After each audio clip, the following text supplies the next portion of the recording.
오늘 본문은 하나님께서 어떻게 자신의 약속을 지키시고 야곱에게 풍성한 복을 주셨는가에 대한 내용입니다. 베델 광야에서 야곱에게 나타나신 하나님께서는 어디로 가든지 보호해 주시겠다고 약속하신 대로 야곱을 인도하여 목적지 하란에 이르게 하시고 외삼촌 라반을 만날 수 있게 하셨습니다.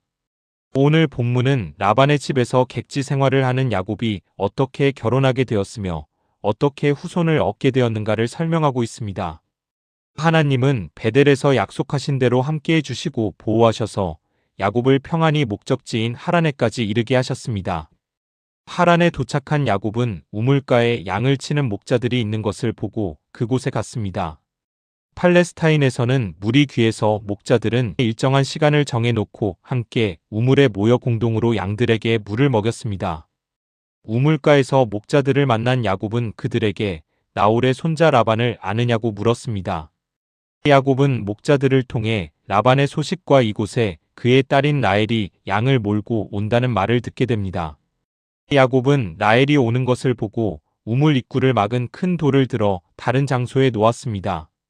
그리고 라헬이 몰고 온 양떼에게 물을 먹였습니다. 형의 위협을 피해 외로운 나그네 길에 서글프고 고달픈 여정 속에 있다가 도움을 받을 수 있는 친족을 만난 것은 야곱에게 있어 감정이 푹 받치게 했습니다. 야곱은 라헬에게 입을 맞추고 소리내어 울었습니다. 야곱이 울었던 것은 자신이 찾던 외삼촌의 집에까지 인도하신 하나님의 인자하심에 대한 감사의 눈물이었습니다. 야곱의 이야기를 들은 라헬은 바로 달려가 라반에게 전했습니다. 라헬 집안 식구의 반응은 즉각적이고도 호의적이었습니다. 라반은 자기의 조카인 야곱을 기쁨으로 영접하여 안고 입 맞추었습니다. 야곱은 자신의 모든 일을 라반에게 말했습니다. 집을 떠날 때 리브가가 라반에게 말하도록 부탁한 모든 말과 집을 떠나게 된 자신의 상황과 하나님의 인도하심 등을 말하였을 것입니다. 야곱으로부터 모든 말을 들은 라반은 자신의 집에서 머물도록 허락했습니다. 한 달 동안 야곱은 라반의 식객으로 보내면서 먼 여행의 피곤도 풀고 라반의 양도 쳤습니다. 그는 외삼촌 집안의 일을 자기 일같이 돌보았습니다. 그를 통해 야곱은 훌륭한 목자로 인정받게 되었고 야곱의 사정을 잘 알고 있던 라반은 야곱과 일종의 고용계약을 맺자고 제안했습니다. 라반의 제안을 들을 야곱은 자신이 사랑하는 라헬을 아내로 요구하면서 7년 동안 일하겠다고 조건을 제시합니다. 이러한 야곱의 조건은 탐심이 많은 라반에 의해 즉각 체결되었습니다. 라헬을 위한 야곱의 순수한 애정은 그로 하여금 7년 동안 종과 같이 일을 하게 했을 뿐만 아니라 그러한 정신으로 욕심이 많은 외삼촌을 섬겼습니다. 야곱은 라헬을 사랑하는 까닭에 7년을 며칠같이 여겼습니다. 7년 동안 엄청나게 고된 일을 잘 감당한 야곱은 21절에 외삼촌 라반에게 내 아내를 내게 주소서라고 요구했습니다. 라반은 야곱과 맺은 계약 이행을 미룰 수 없었기 때문에 마침내 결혼잔치를 하게 되었습니다. 그런데 라반은 첫날 밤에 신랑 방으로 라헬이 아닌 레아를 들여보냈습니다. 다음날 아침에 신부가 자신이 원하던 라헬이 아니라 레아인 것을 안 야곱은 라반에게 항의하지만 어쩔 수 없이 야곱은 라헬을 위해 7년 더 봉사하기로 계약했습니다. 그래서 레아와 결혼한 야곱은 라헬을 위해 7년 동안 더 봉사하기로 하고 7일 후에 라헬을 아내로 맞아들였습니다. 그 당시 사회는 중혼제도를 인정했는데 이는 첩제도와는 다른 것으로 중혼제도의 부인들은 모두 정식 아내의 특권을 가졌습니다. 그러나 얼마 지나지 않아서 두 아내를 거느렸으므로 생기는 불행들이 나타나기 시작했습니다. 야곱은 레아와 라헬을 공평하게 사랑하지 못하고 라헬을 사랑하고 레아는 무시했습니다. 17절에 레아는 시력이 약했다고 말씀하는데 이 말씀은 레아가 못생겼다는 말이 아니고 여성으로서 애교가 부족하다는 뜻으로 볼 수 있습니다. 그러나 하나님께서는 레아에게 관심을 가지셨습니다. 하나님께서는 야곱과 결혼한 레아가 사랑받지 못함을 보시고 그의 태를 여셨습니다. 그래서 레아는 르우벤과 시므온과 레위와 유다를 낳았습니다. 레아는 자신이 하나님의 은혜를 입어서 자식을 얻은 것 같이 자식으로 인해 야곱의 사랑을 받게 되기를 기대했습니다. 그러나 야곱의 사랑은 언제나 라헬이 먼저였습니다. 이처럼 하나님께서는 종종 억눌린 자의 편에 서십니다. 하나님께서는 특히 언약의 울타리 안에서 발생하는 억압을 참지 않으십니다. 그래서 하나님께서는 레아에게 네 아들을 주셨지만 라헬에게는 그때까지 자식을 주시지 않으셨습니다. 이처럼 야곱이 두 아내를 얻기 위하여 14년간을 종살이한 것은 어떤 의미에서 사기꾼이 사기를 당한 셈이었습니다. 부정직이 부정직을 낳은 것입니다.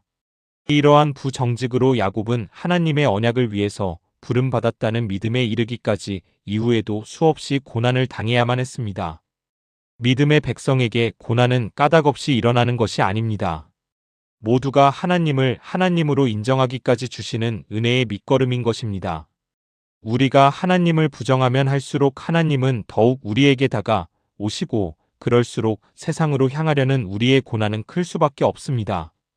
그것은 세상으로 향하는 길과 하나님의 길은 대립될 수밖에 없기 때문입니다.